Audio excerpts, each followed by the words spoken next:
Como basita mikeya pamba pamba. Oye bapata punya. Oye izanga tina. Izanya salita.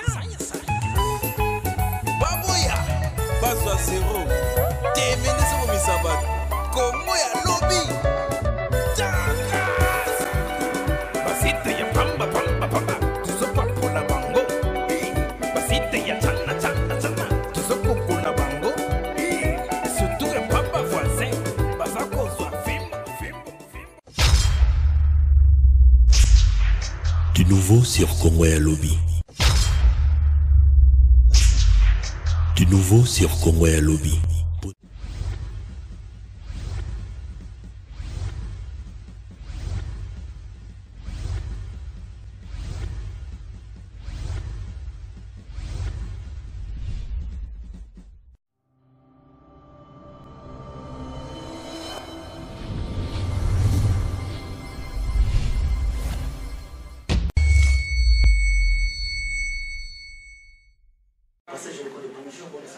Non, ça était très bien, bonjour, et tout dans l'occasion et l'émission, à travers l'émission, bonjour, tout bonsoir.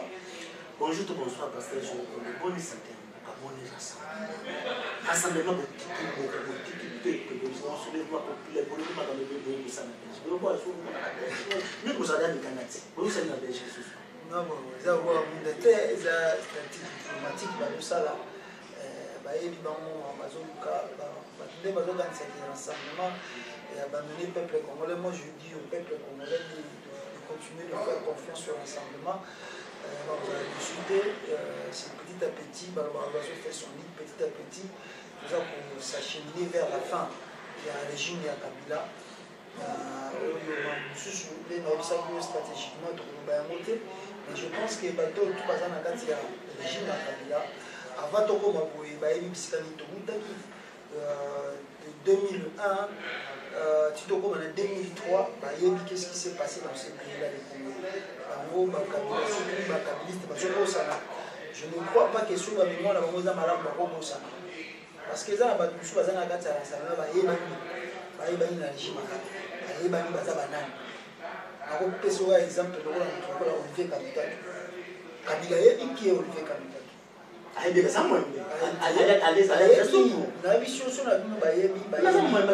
non, qui est Olivier Kabuta, malgré diplomatiquement, de quoi ils sont capables. Ils ne sont pas capables, il avait trahi Jean-Pierre Mbemba. C'est lui qui a trahi. Mais tout va clair. C'est lui qui a trahi. Dans le sens que de quoi ils sont capables de réagir demain. MLC Ciment. Non, parce que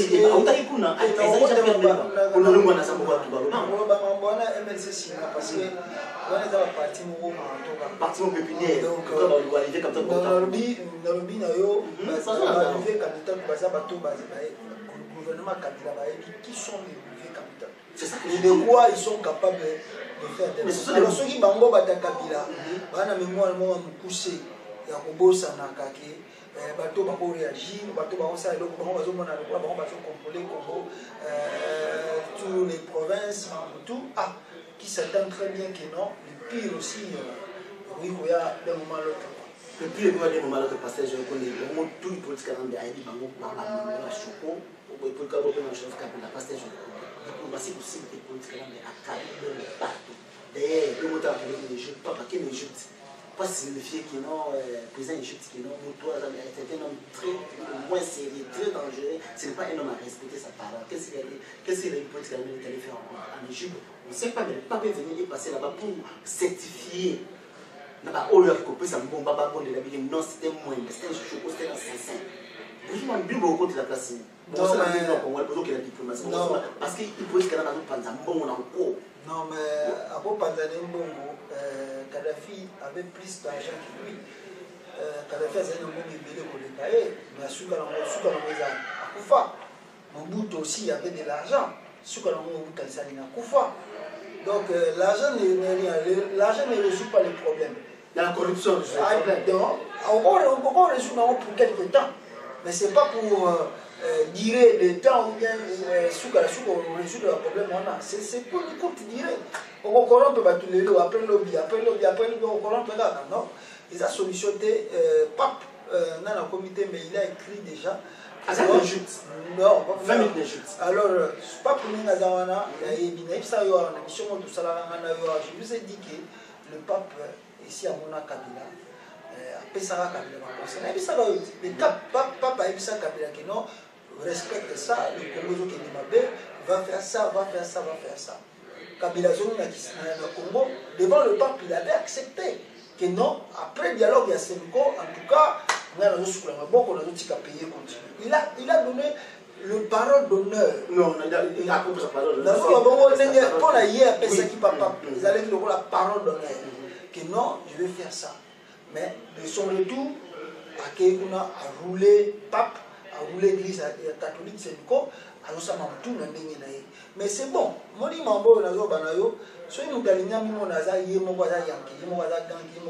parce qu'il est entouré de mon bouddhiste. Oh, bah, ils ont vers la mort, vers l'exil.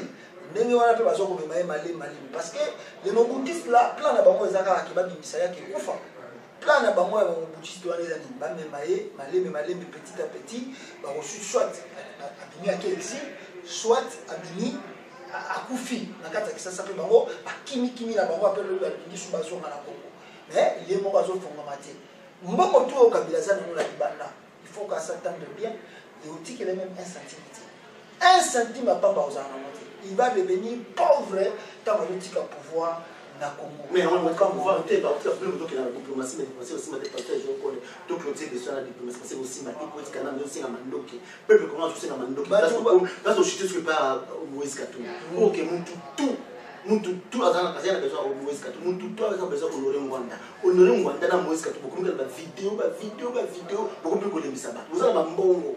Boye maka mutundo mulubyo na boye maka bozo zela nini batwa kufa combien ezala honorer Mwanda ezala Moïse Katumbi pasteur Jean. Et tant que Moïse Katumbi répond na biso non na olobano na lubolo moni batu tout bazo le mama oh non nduki ekota na Congo. Oui, c'est ça. Oui, c'est pas après nduki oui c'est vrai mais on calcule les choses et on a vu ça qui va stratégie nous surtout pour le baron sur la médiaté pour mais vous avez la possibilité de vous parler politique vous avez compris bato ba ko ba politique mais bon président mais c'est pas non mais écoute il a là on web ça bato ba ko ba ngwana c'est leur problème et c'est la façon dont on a mais bichot aussi sur conclusion on ne dira plus rien dans les médias pour la mesure de sécurité toujours ça.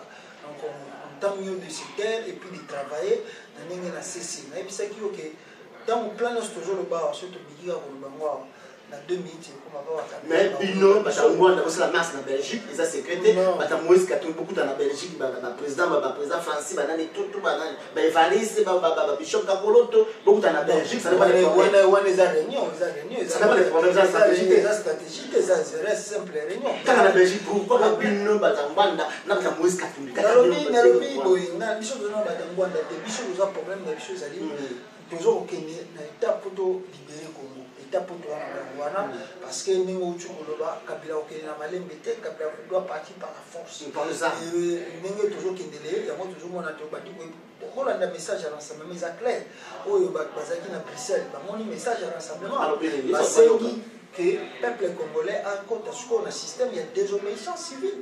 Il y a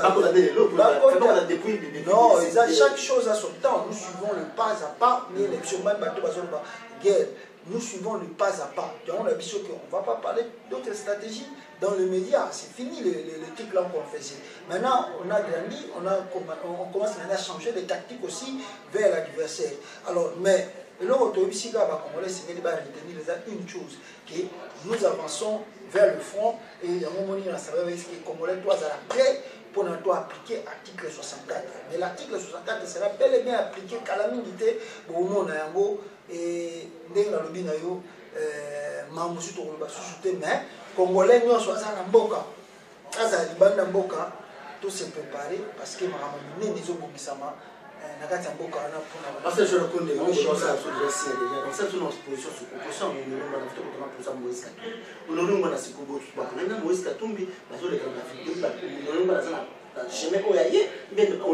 Moïse Katumbi, parce que la leadership devant le peuple. Non, Moïse Katumbi, la leadership, non,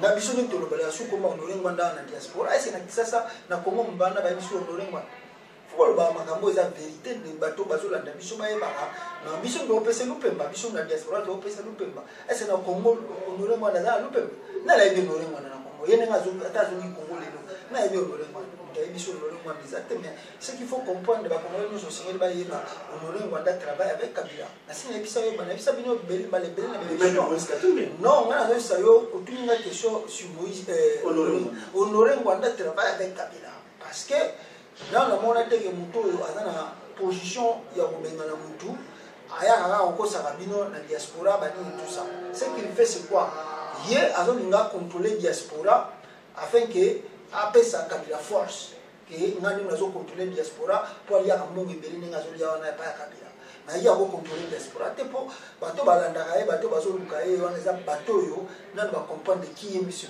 te si na ebisa bino honorer Rwanda za muto asala na service de renseignement yeko takolo ba ye honorer Rwanda ne peut pas faire des vidéos ba ati ko kutu ba Moïse Katumbi tant que bato bazo meka politique ba osala politique ba sala vidéo mais honorer Rwanda tant que muto asala service de renseignement akosala vidéo te akosala sur vidéo te ya za mutu moko akovanda ka boye non qu'est-ce que nous devons faire stratégiquement pas à appliquer parce que il y a des Congo ngana to bi Congo te mutu moko na kati même ba Moïse Katumbi ba yebi Congo te honorer Rwanda yebi Congo de A à Z pour asala na service de renseignement a yebi province na bisikani les affaires bisikani les affaires lui il connaît ça alors ba na biso ba seni moko wa 5e colonne 10e colonne ekenda na yebi sa rabatu dele ki so bolandi vie wana bo ki na mai pamba parce que honorer Rwanda travaille avec Kabila à travers kawana zo pesa Kabila ba renseignement nyoso tozo leka ce qui fait aujourd'hui c'est quoi aza kolinga contrôler diaspora a contrôler diaspora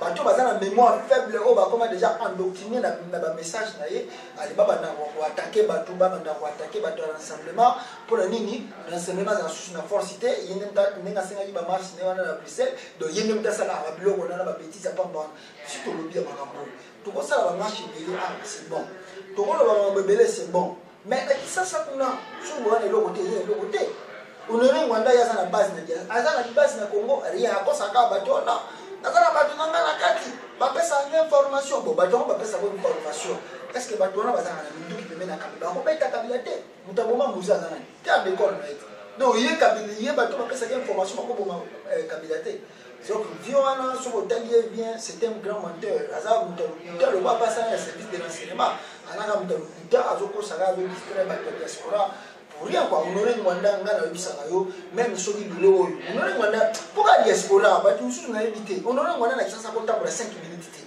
ba o ba pe mabanga parce que ayeni makamni na sala to bimisa ba chibe bele mais parce que je connais na diaspora à part peuple mo connaissez honorer Rwanda na pas ko non wana ko bien ngo honorer Rwanda aza ko utiliser système ya menace ozo comprendre na kati diaspora acha batu na yepo ba menace ka batu donc c'est ça il a plus sur le non honorer Rwanda ni mtasala ka bloc wana ya menace bana ba utuko beta batu na Belgique na batu honorer Rwanda bango ba beti mutaba mundu ba honorer Rwanda balanda ka message ya honorer Rwanda na biso kasala ki vidéo awa omonite etant mutu mo ba répondre ngamba mo bata par ko ba changu na site na bango bata honorer Rwanda bakesa ba bloc wana na to bisa yo kenga na yebi batu wana tout très bien et puis honorer Rwanda utilise les menaces le menace de grimace na kati diaspora pour na batu babanga mais bon baza ba résistante baza bato baza na l'ignorance ya mo lezo buma bango parce que honorer Rwanda na yebisa ki on le message il a fait 21 ans en exil ah oh yo mtasala c'est même ngai yoyo même ngaboye na bisio na za impact na Congo les honorer Rwanda za sur impact te bana ba bomi Congo ce sont les honorer Rwanda ba bomi Congo to koma na makambo to za ngo za bango lelo wazo ngaba to pesa lelo il n'a pas de leçon à nous donner yene ngaza wana azokosa bato yo baza bato ya yewana ba ibu ba nini bango nde bazokosa bango bala na ba fantilo wana zosala même ngai na biso na Congo so na kitibo honorer Rwanda na ngana za impact ko le kai parce que honorer Rwanda tana bango c'est si la kala nous sommes que combat besoin de m'appeler résistance pourquoi vous avez attaqué les bilans de pourquoi vous avez attaqué pourquoi vous avez attaqué les politiques à la météo pour nous honorer moi mais papa on a aventurier biloko aske osala na Belgique wana ce n'est pas honorant parce que ngana yebi bato wana basali ngo pona ye honorer ngana za na système wana ya kotinda bato na CC atindi bato na CC boke bosali opération wana ya bini lokola ye gak tant ya kosenga marche bini boke osali les marches ala zo la kisa bato ke no bozo mona ke ngai na sali marche na sali na bimisi bato honorer ngana vraiment na ajo papa na komi nango akosala ba ventile ne wana il n'est pas sûr honorer pas les aventures alors les politiques à la météo ngana zolobela kutu ye kabila te poto yebi ki ye kabila ngana zolobela nde honorer ngwanda fa tika ba aventure azosala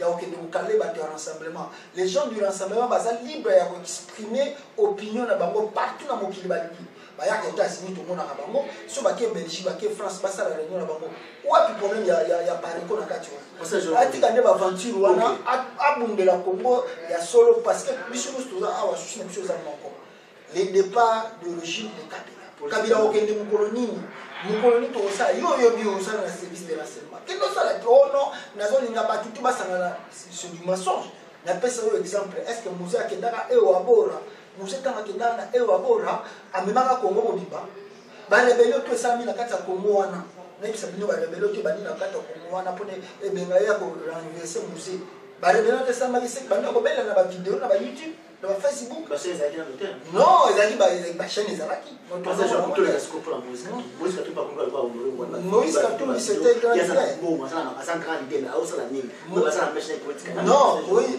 parce que tu na niveau de l'autre comme par terre ba politique comme ba politique les donc na la vie ça dit bien non moi musu na ko lo ba moté pour moi ce sont des secrets diplomatiques Moïse Katumbi na ko lo ba binga ko bisa binoté et ça la binoké botala le début na ko pesa binoka na parabole botala le début ya Moïse Katumbi il a approché qui est qui ozomona Moïse Katumbi apusana na liboso nani il a approché Félix Tshisekedi Kambele boyeba ke bato wana apusana na bango il y a parmi eux mutu moko abebisa ba plan de donc Kambele wana mutu na kutu na tanga ngate po za démon za sorcier ndoki ya Congo za ba Kambele wana ba nini tout ça ozomona na ngasusu kutu ba Congo na ngate po za vrai démon ba mususu ya wana abebisa ba plan ya Moïse Katumbi boso makambo mais c'est là mais boye bato opusimi mutu nzo na mutongo yini mtonde baloba ke mutu olia nini tongo mayo de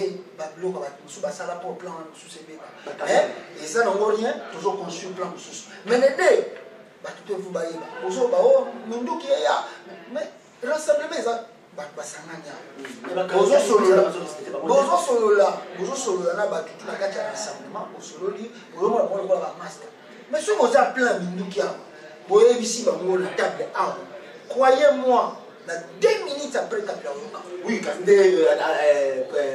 Chaban dit moi la zone fils, alors qu'il y a d'abord na l'habitat puis on te kamboka, na d'abord ça na rassemblement. Dans lobby na yo sinon on a opé ce exemple que nous avons des traites dans ce pays, on a des hypocrites dans ce pays et on a plus la soif d'argent. Voilà, soif d'argent. Donc on n'a plus confiance à personne. C'est-à-dire nous tous traiter na yo oyebi était il est qui?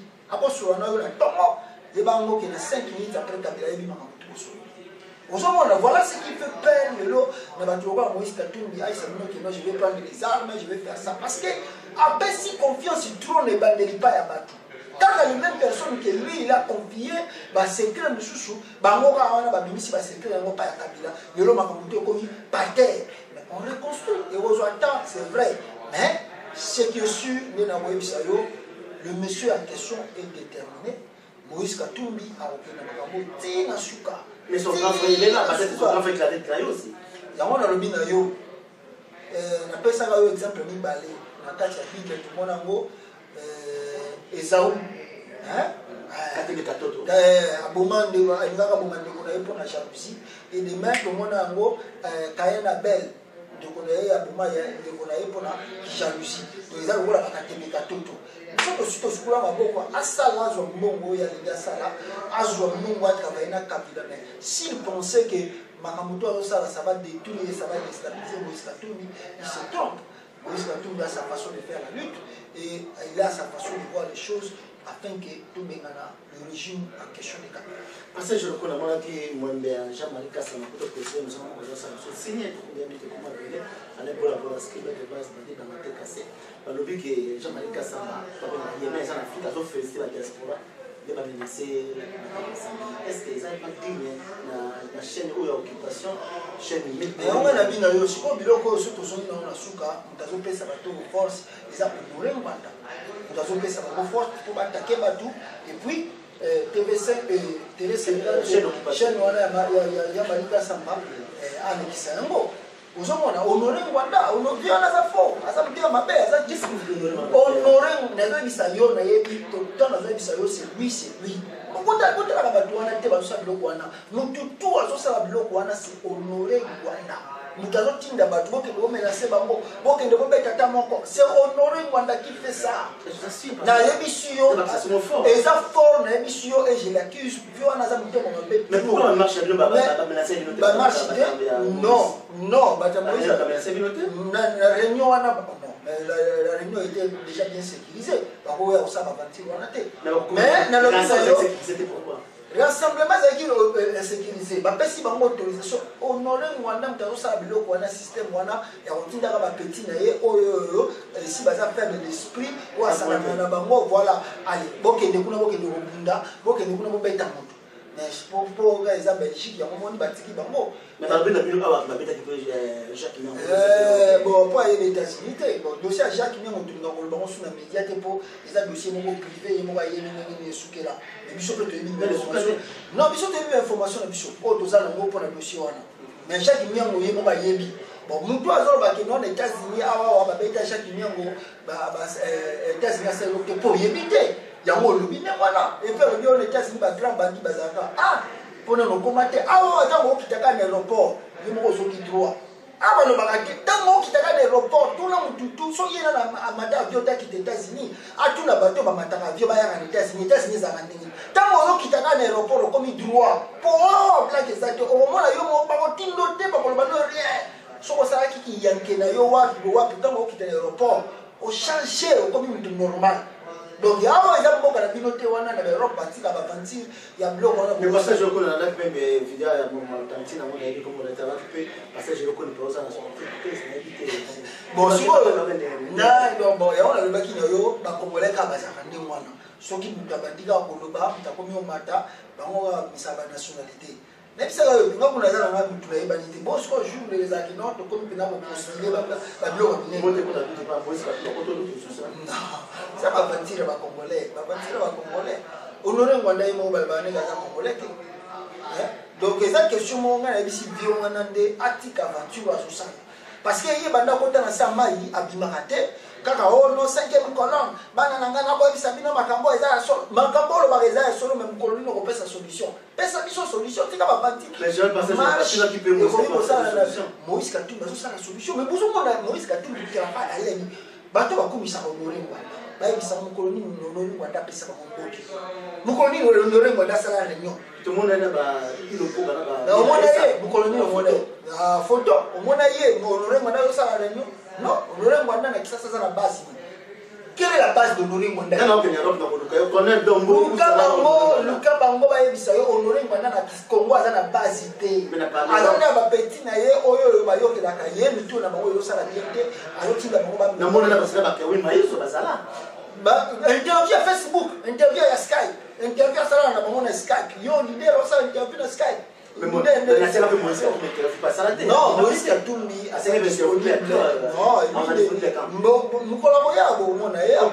Ça n'intéresse Nzamba usumba. Na okene okonde no dombo kutana na panafricain. Ah, est-ce que ça na Paris, honorer Rwanda ça le passage dombo kutana. Parce que je voulais dire ben mission la mission pour aller là parce que on va ils ça mon bout tout est dans mon retard. Ben ma caméra qui est parce que je connais quoi ça rendez-vous chaque mercredi. Moi, nous aussi sa question. Moi, nous Jean-Marie Samba. Jean-Marie Samba, à son mandat, on a fait du site. Moi, je on connaît bien Jean-Marie Samba, au son mandat, on a fait du site. Quand la minute toujours pour l'émission prochaine, pour mener la adresse à nous biscuits à la fin du site. makambo ki bozo sala Congo bozo ka sa kebiso toza avec les tota la bino roi ba bino ba kiseli o ito yebi bisika makambo mweza mais o bozo sala croyez-moi très bien bozo futa mais là on bota pour la passe là pour bota ça on peut le dépasser banani ba moi sur moi mais pas journaliste ah bota la Chicago chaque fois pour le bayebi mais bon ça non mais ayaki obota na sens nini ayaki aboti ya boti après accueillir non biso tolobi ki toyebi bien papa lelo bongo sepela ya bozo sepela toyebi bakongolais aza makasi na business bato tu basoki bandako wana politicien koka exil politicien na Congo akoka exil sakombe akufi avant mpona nini mpo bamotole babiloko to akufi bango mpe balia basepela batomba biloko wana bazosomba mais toyebisa ngo ka rendez-vous un jour parce que je reconnais tout le truc, ça aussi n'est tout le cas. Ça c'est pas pour la musicien, bah tout qui nous coûte avec qui nous avons mis, bah que nous c'est un bon service, là nous fournir. Nous devons nous coûter beaucoup fou, le c'est ton il ça ça mon bimba na zo ko ça la montée, mais azoli ara bon. Moni bato ngandi lo ngana zo. Nous sommes ça pas. Mais bah ça va ventiler ba motu. Bon on m'a dit ça yo ba musicien congolais ba na biso bazo ko ça bino ko. Non biso toza apolitique. Oza politique qu'est-ce que le gani na pas André Kimuta yo mtoza politique auquel le gani pas André Kimuta wa sanga moko ya baki ya tout ça yaki ya on tourne les questions ya JB na ndenge babotoli moi si n'avait pas Kamel akoyi ko répondre anyaki mabutu na mission alba ko ayuma na mona na ba peur ba soba en tout cas balboli misanga na yo sami na biki ba kongola bolingi ya musique to mais je m'en fous na yo sami na mona batu ba raisonner lokola ba nyama et ça ba musicien congolais na bato ba so sala bino ba nkombo zo mona vis-à-vis boyi mais bozo ko ba ko respecter ba mais boza ba nyama mais boza ba kisolo bozo boya na sens ya o et ça ba kana mitu na bino ou bien boza na instinct ya nyama ou bien boza na instinct ya mutu franchement vraiment bozo mona neti mutu oyo kamere aya ju mwasi ya JP non mais oyo gaji eka sala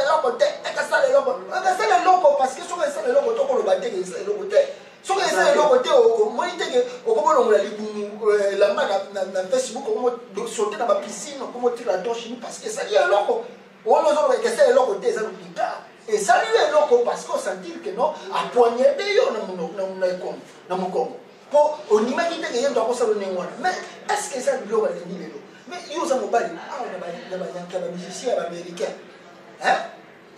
ba musicien américain atoza politicien atoza nani o botele moi sinenge caméra boto ni jibego faut pica pour akondukisa yo na ça surtout bon na ba musicien ba yo ba musicien ta ba ko Jay-Z ba o nani ba yo ba na ça ko ça que ba tolo mona ni ba ça o mona pena que no ba ça ba vraiment yaki o ya biso ya Congo baza ba peure baza ba yumba baza ba soba bazo sakana na bango ba ba politicien congolais ba komisa bango la basi lelo na tongo ba pesi $1000 le na tongo ba pesi $2000 ba ko kata ko tanga komba politique oh non c'est totangi en tout cas na évoluer no évoluer mobali akufa ka mobali neti jibe oza mobali faut kufa mobali sur on a mis sur caméra bien ça le G akinda mida ba loke ndako neza bo sinya ka contract na mida abo to ndako na wolo bani ibya mi wolo baso ça lo ko te pour ça ba tere mo ba yuma botika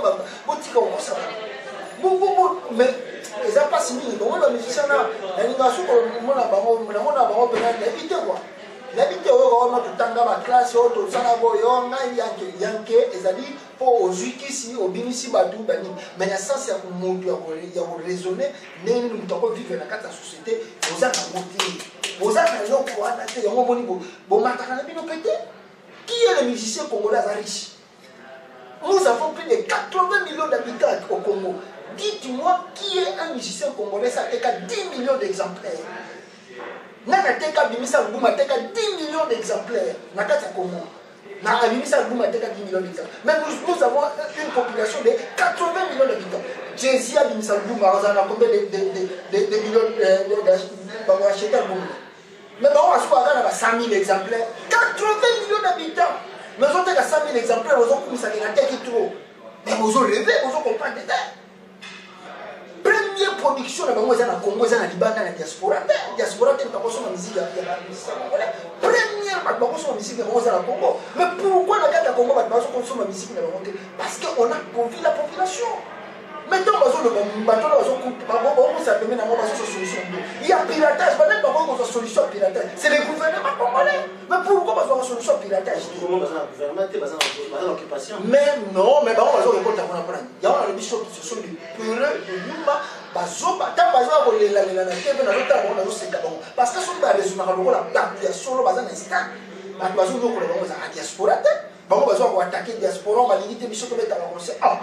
n'est concert au bête na Zénith de Paris.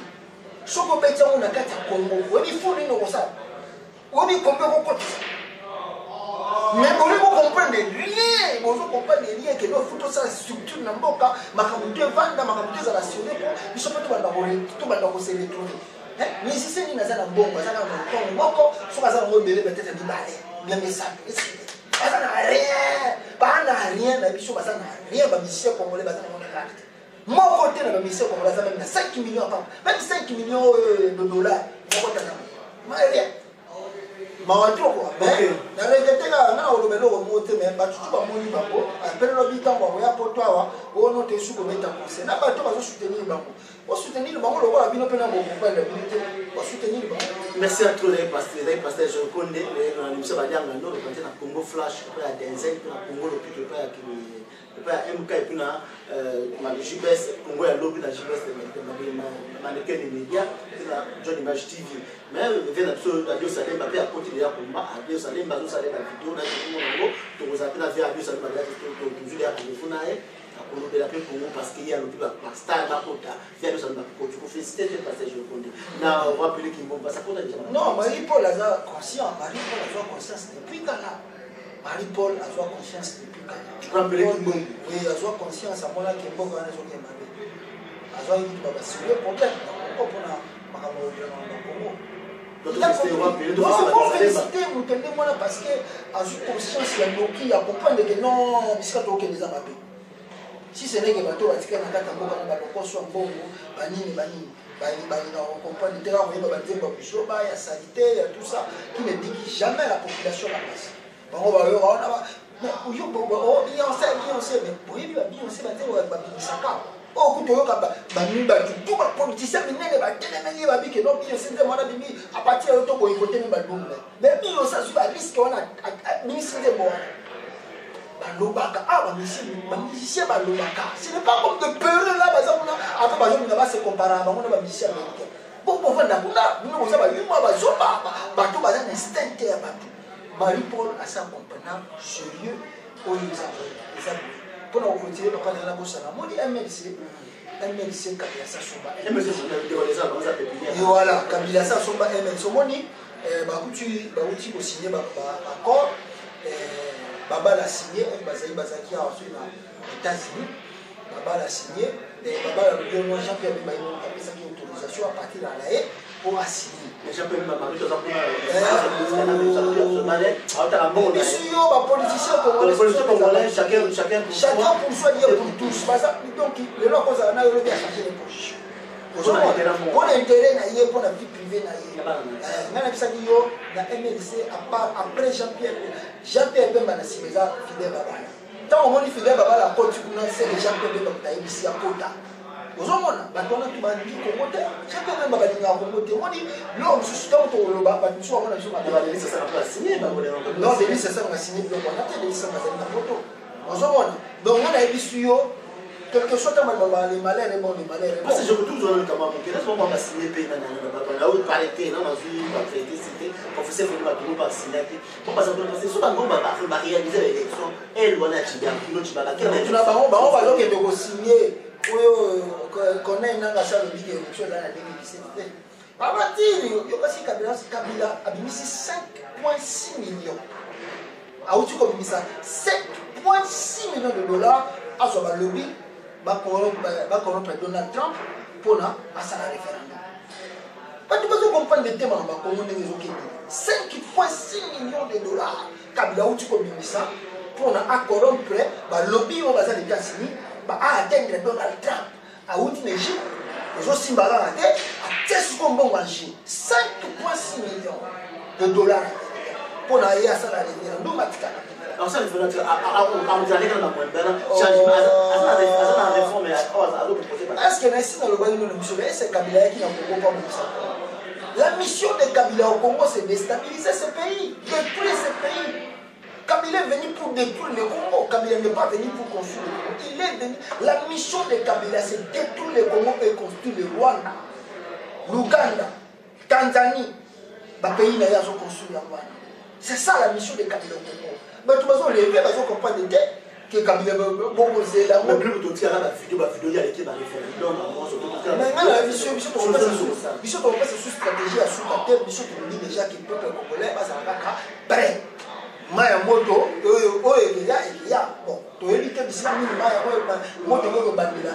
nous demandons seulement aux Congolais d'être prêts parce que il y a le feu qui arrive quoi.